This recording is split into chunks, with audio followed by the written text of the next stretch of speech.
Let's talk sponsorship now. If you've ever sponsored, raise your hand. Sponsoring. Giving an individual an opportunity to advance their lifestyle, perhaps, or giving them another chance to try again or to rebuild. To advance is usually the case. In some cases, it's to flee, but it is, in a sense, still advancement, steps forward, progress, and all.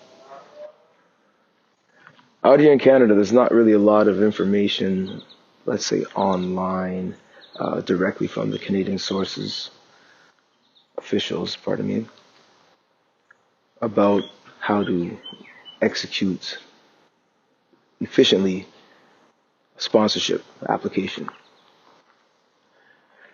Well, what I mean by that, and not to pull down the Canadian system, is just that it's really difficult to speak to somebody on the phone.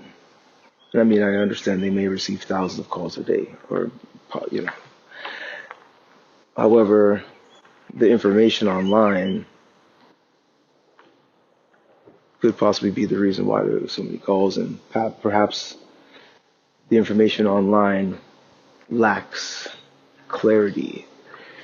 Sometimes, even as a native English speaker or a non-native, let's speak from a native English speaker standpoint, it's interesting how it's clearly confusing to many people.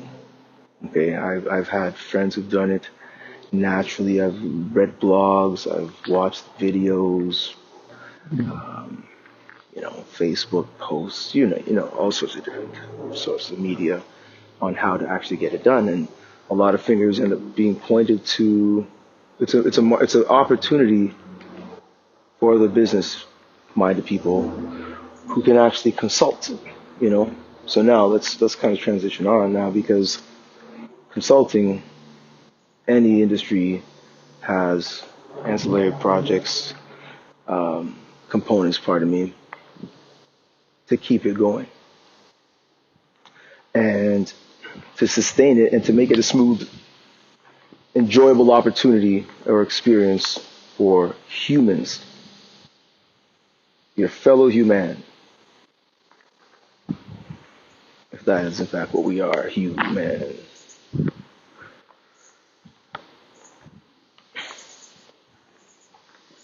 That's another subject, though. Submitting the application is not necessarily as easy as typing it in and then just sending it. How? Let me ask you now. If you ever submitted an application, raise your hand again. Yes. Okay, so how did you submit it? Did you submit it by mail? Or did you submit it by mail and I mean pay online, or pay and by mail and pay in person, for example? There's a way to do that. But my point is that you most likely sent it, the actual package, through the mail, because you have to, as far as I understand, you have to.